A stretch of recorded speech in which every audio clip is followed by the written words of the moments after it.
Arkadaşlar merhaba. Bugün sizle beraber karbon kaplama nasıl yapılır onu yapacağız. Şimdi şöyle elimde bir malzeme var. Gördüğünüz gibi karbon da burada. Önce bunu bir temizleyelim. Şu aralarında bunun üstünde yapışkan var. Onu bir çıkartalım. Ondan sonra kaplama işlemine geçelim.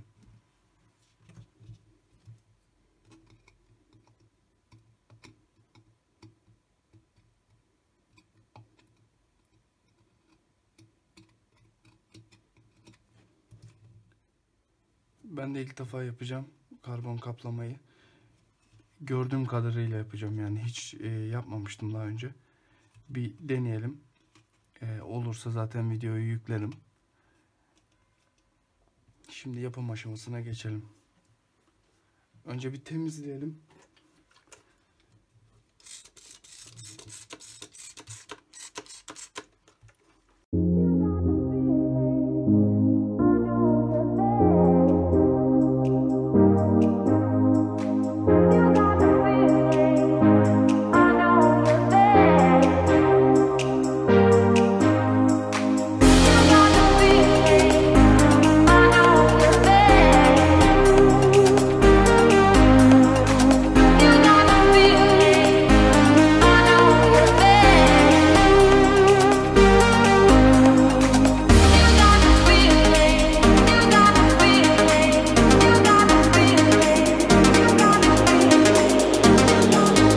Arkadaşlar ilk baş bir kaba ölçüsünü alayım. Boyu ve eniyle ilgili.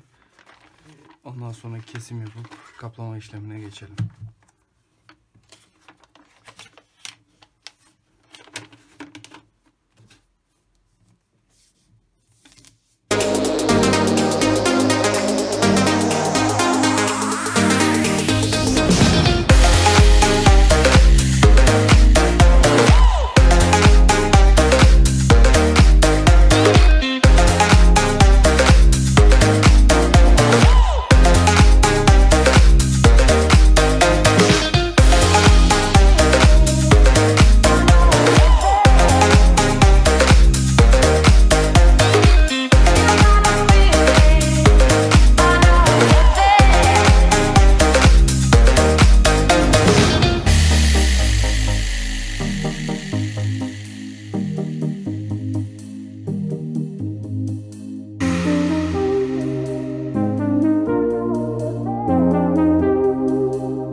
generous. Now I've learned to never help you out. 'Cause I'm done cleaning up your mess. Found myself in my regrets. I've become a little stronger now. A little stronger now. A little stronger now. A little stronger now. A little stronger now. You cashed in on my promise. Evet, gördüğünüz gibi bu şekilde olmuş oldu. Şuralarını biraz acemice oldu ama yaptıkça alışırız diye düşünüyorum. Bu ıslanınca krom olduğu için leke yapıyordu.